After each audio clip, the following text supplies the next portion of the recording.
السلام علیکم، ویڈیو کو لائک کریں، راہی نجات فلس چینل کو سبسکرائب کریں، ساتھ میں بیل آئیکن ضرور دبا دیں تاکہ آنے والی ویڈیو کی نوٹیفیکیشن آپ کو ملتی رہے۔ شہادت امام حسین کے بعد ایک نئے امتحان کا آغاز ہوا۔ وہ امتحان آل حسین کے ساتھ تھا، اولاد حسین کے ساتھ تھا۔ امام علی مقام کی جب شہادت ہو گئی، یہ شہادت اتنی پردرد ہے، پر اثر ہے، جس کے لیے وقت بھی چاہیے، ٹائم کی بھی چاہیے۔ امام کی شہادت کے بعد سورج کو گہن لگا، دن میں تارے نظر آنے لگے، خون کی برسات ہونے لگی۔ اس پر یزیدیوں کو انہوں نے بس نہیں کیا شہادت پر، بلکہ انہوں نے گھوڑے امام علی مقام کے لاش پر دوڑائے۔ شہداء کی لاشوں پر گھوڑوں کی ٹاپوں سے شہداء کے لاشوں کو انہوں نے کچلا، حتیٰ کہ ننھا سا معصوم بچہ علی اصغر جو 6 مہینے کا شہزادہ تھا، اس کی لاش پر بھی لوگوں نے گھوڑے دوڑا دیے۔ امام علی مقام کے بچوں کے ساتھ یہ سلوک کیا گیا۔ اسی پر بس نہیں کیا گیا، بلکہ اللہ اکبر، بیویاں تھی وہ تو حیران پریشان تھی۔ کل رات جن کے خیمے نوجوان بیٹوں سے، بھتیجوں سے، بھائیوں سے بھرے بھرے نظر آتے تھے، آج کیسی شام غریبہ آ گئی، آج 10 محرم کی کیسی شام آئی کہ ان کے سارے خیمے خالی ہو گئے، اور ان خالی خیموں کو یزیدیوں نے آگ لگا دی۔ جب آگ لگی، وہ بیویاں آگ کے ڈر سے جب خیموں سے باہر نکلی تو ان بیویوں کے دوپٹے انہوں نے چھیننا شروع کیے، حتیٰ کہ امام حسین کی 7 سال کی بچی تھی۔ اس 7 سال کی بچی کا نام سیدہ سکینہ تھا۔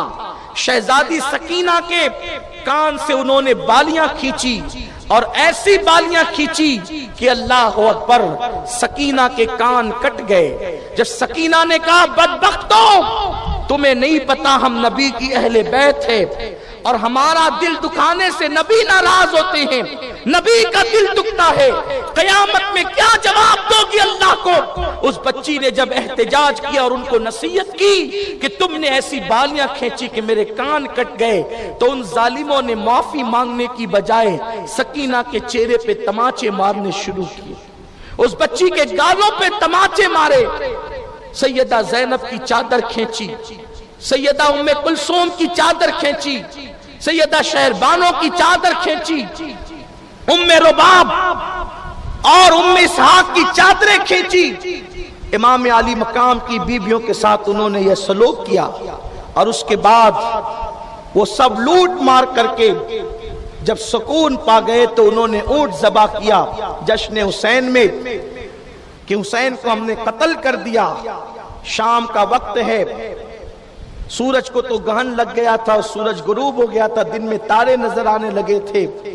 شام ہوئی، وہ شام غریبہ ہیں۔ آج سے 1377 سال پہلے کی محرم شریف کی 10 تاریخ کے بعد جو 11ویں شب آئی، وہ شام غریبہ کہلاتی ہے۔ امام علی مقام کی لاش پر گھوڑے دوڑ چکے، علی اکبر کی لاش پہ گھوڑے دوڑ چکے، عباس و قاسم کی لاش پہ گھوڑے دوڑ چکے، بے گور و کفن نبی کے شہزادے کربلا کے میدان میں پڑے ہوئے ہیں۔ وہ شہزادہ حسین عید کے دن جس کے کپڑے ان کا بابا نہ لا سکا، مولا علی اپنے شہزادوں کے لیے عید کے دن کپڑے نہ لا سکے، تو وہ شہزادہ حسین نے نانا کا دامن پکڑ کر کے کہا تھا کہ نانا مجھے کپڑے نہیں آئے، مجھے کپڑے چاہیے۔ تو رسول پاک نے فرمایا تھا بیٹے صبر کرو، تو امام علی مقام نے کہا تھا غلاموں کے بیٹے کپڑے پہنے، نبی کا نواسہ عید کے دن کپڑے نہ پہنے۔ تو اللہ کے حبیب علیہ السلام بے چین ہوئے، دروازے پہ دستک ہوئی، آقا کریم نے عرض فرمایا کون؟ عرض کیا گیا یا رسول اللہ آج حسین کا درزی آیا ہے اور کپڑے لے کر کے آیا ہے۔ آقا کریم نے مسکرا کر دروازہ کھولا تو وہ درزی مدینہ منورہ کا رہنے والا نہیں، بلکہ وہ سدرہ کا رہنے والا جبریل تھا جو حسین کا درزی بن کر آیا تھا۔ عید میں کپڑے نہ آئے تو جس کے لیے جنت کا جوڑا آتا تھا،